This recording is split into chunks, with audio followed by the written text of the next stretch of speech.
이어서 김세라의 법률 톡톡 시간입니다. 최근 신림역에 이어서 분당 서현역 흉기 난동 사건까지 우리 사회 곳곳이 소위 묻지마 범죄로 몸살을 앓고 있습니다. 게다가 이 심각한 문제는 이런 범죄에 편승해서 이 흉기 난동을 예고하는 글을 인터넷에 올리는 일들이 또 유행처럼 번지고 있다는 것인데요.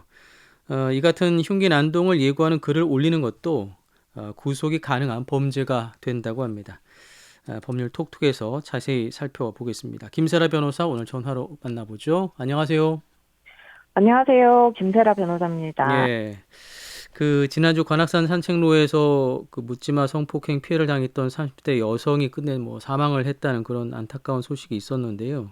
네, 요즘에 이런 묻지마 범행이 너무 많아지고 있어서 좀 네. 문제다 이런 생각이 좀 많이 듭니다.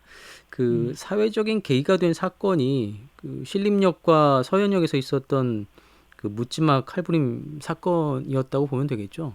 그렇습니다. 먼저 일어난 것이 사실은 7월 20일에 발생했던 신림역 사건이죠. 네. 신림역 4번 출구 주변에서 일어났던 사건인데, 이 신림역으로 온 30대 이름 조선이라는 남성이 그 길에서 담배를 피고 있던 30대 남성에게 무차별적으로 흉기를 휘두른 음, 사건입니다. 네. 그래서 남성이 쓰러지자 또 다른 곳으로 가서 또 다른 남성 3명에게 목과 얼굴 위주로 흉기를 휘둘렀고요. 그래서 이 범행으로 처음 공격을 받았던 남성이 결국 과다출혈로 목숨을 잃었고 다른 피해자들도 크게 다쳤어요. 음, 그래서 살인과 살인 미수로 지금 이 조선이라는 어, 남성 구속돼서 재판을 받고 있고요. 문제가 이 살인 동기가 언론에 공개가 됐는데 네. 열심히 살려고 했는데 뭐 X 같아서 죽였다 이런 식으로 밝히면서 음, 개인적 원한이 아닌 사회에 대한 불만 표출이 범행의 동기라는 것이 네네. 나타났는데 그래서 이런 것들이 언론을 통해서 보도가 되면서 그 이후에 사회 곳곳에 모방 범죄가 일어나게 된 음. 것입니다. 그리고 이 사건 이후에 뭐 한 두 주가 채 되지 않아서 분당 서현역에서 또 사건이 있었지 않습니까? 그렇죠. 이 신림역 사건으로 사회적 불안이 가중되던 중에 네. 벌어진 사건이라서 더 공포가 큰 면이 음, 있었어요. 이 신림역 사건 발생하고 한 열흘 정도 후였던 8월 3일 오후에 일어난 사건인데 22세의 최원종이라는 남성이 먼저 분당 서현역으로 어머니의 차를 타고 옵니다. 그래서 인도로 돌진을 해서 5명의 부상자를 음, 발생시켜요. 네. 그 상태에서 차가 더 이상 움직이지 않자 흉기를 들고 차에서 내립니다.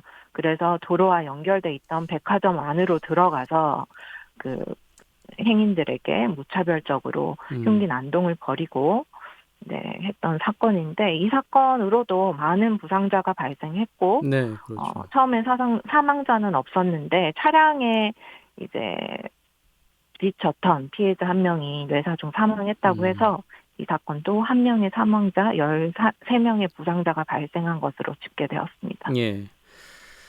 이런 사건을 따라하는 소위 모방 범죄에 대한 불안도 지금 깊어지고 있는데요. 이제 그런 네. 가운데 이제 저희가 살펴볼 문제가 이런 살인을 예고하는 글들이 최근에 온라인상에 좀 유포되는 일이 번지고 있어서 상당히 좀 문제가 되고 있어요. 그러니까요. 좀 실제 사건들도 문제인데 예, 이런 분위기와 이런 유행도 정말 문제인 것 같은데 맞습니다. 예, 전국에서 이 범죄 예고가 된 지역과 내용을 따로 정리한 지도가 막 공유가 되더라고요. 음, 그럴 정도로 엄청나게 모방 범죄를 예고하는 글들이 온라인상으로 올라오고 있는 것입니다.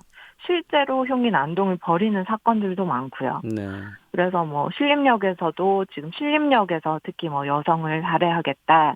뭐 신림역에서 뭐 언제 몇 시에 여성 20명을 살해하겠다라는 글을 올린 남성들이 각각 체포 구속이 되었고요.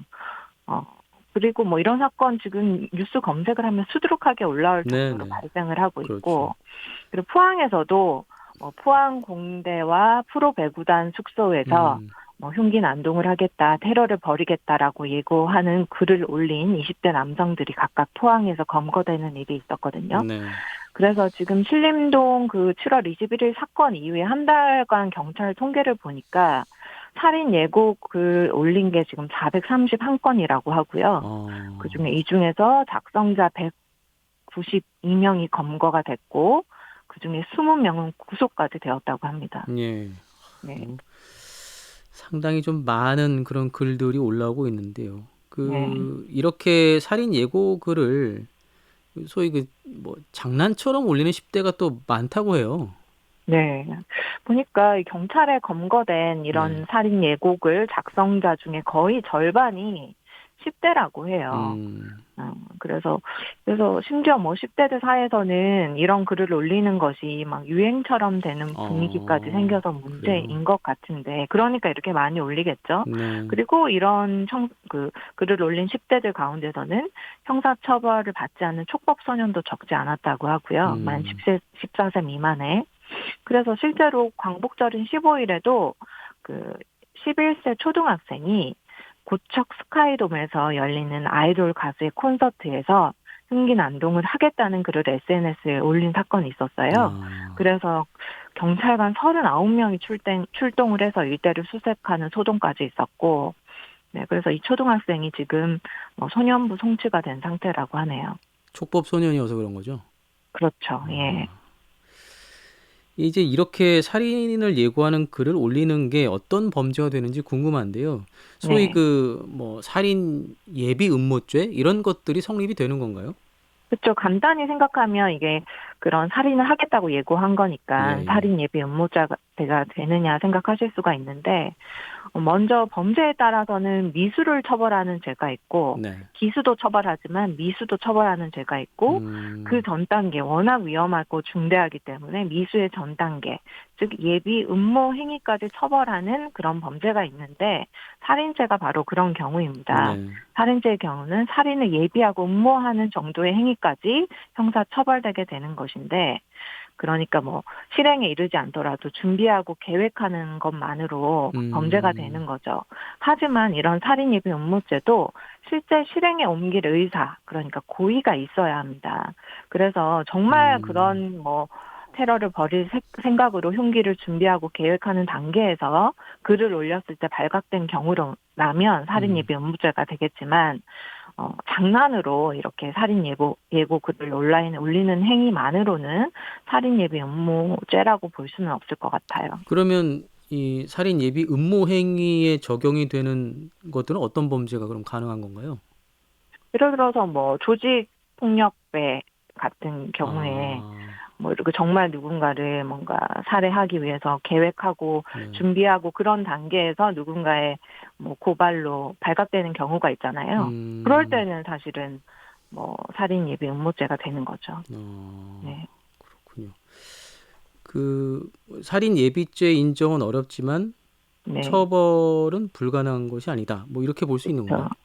그렇죠. 이번에 이 문제가 된 글을 올리는 행위들은, 네. 장난으로 올리는 행위들은 살인 예비 음모죄는 될 수 없겠지만, 일단 협박죄와 위계 공무집행 방해죄가 가능할 것 같아요. 음, 일단 실제로 흉기 구매 장면을 찍은 사진을 올리면서 신림역에서 내가 몇 시에 여성 20명을 해치겠다라는 네네. 구체적 내용의 글을 올린 20대 남성 이모 씨는요, 지금 협박 혐의로 구속되었거든요. 음, 구속된 것이고, 이 이유는, 이게 어쨌든 공격 대상을, 피해자인 그 상대방을 어느 정도는 구체적으로 특정한 면이 있잖아요. 여성 그래서 20명이다. 이런 식으로. 그렇죠. 아, 신림역에 이 시간에 있을 여성 아, 20명으로 네네네. 특정을 했기 때문에 이런 경우는 뭐 협박 혐의가 가능하다고 일단 검찰은 본 것 같아요. 음, 하지만 뭐 시간, 장소, 대상을 특정하지 않은 테러 암시글도 있잖아요. 그럴 네. 경우는 위계에 따른 공무집행 방해죄가 가능할 것 같습니다. 그러니까 음, 허위의 글을 올려서 경찰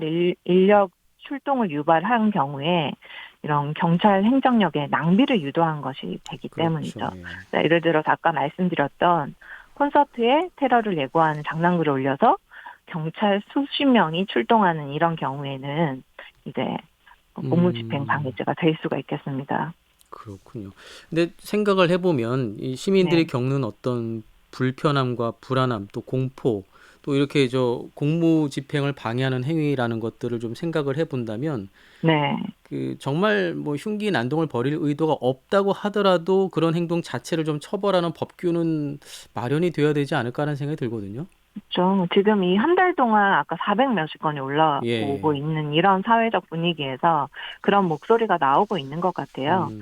그래서 그냥 정말 살인 의도가 없었다고 해도 네. 이런 글 자체 올리는 것 자체를 처벌할 필요가 있지 않냐라는 그런 여론 때문에 법무부도 그런 법 개정을 추진한다는 소식이 들리고 있기는 하더라고요. 네.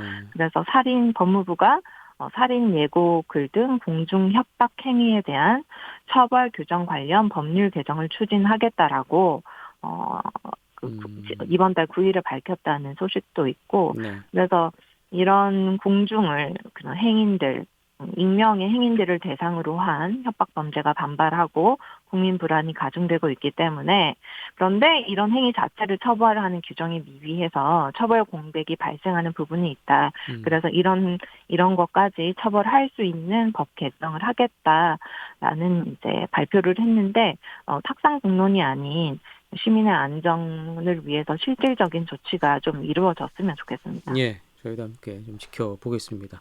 자, 오늘 법률 톡톡에서는 흉기 난동을 예고하는 글에 대한 범죄 여부에 대해서 함께 좀 살펴봤습니다. 김세라 변호사였습니다. 고맙습니다. 감사합니다.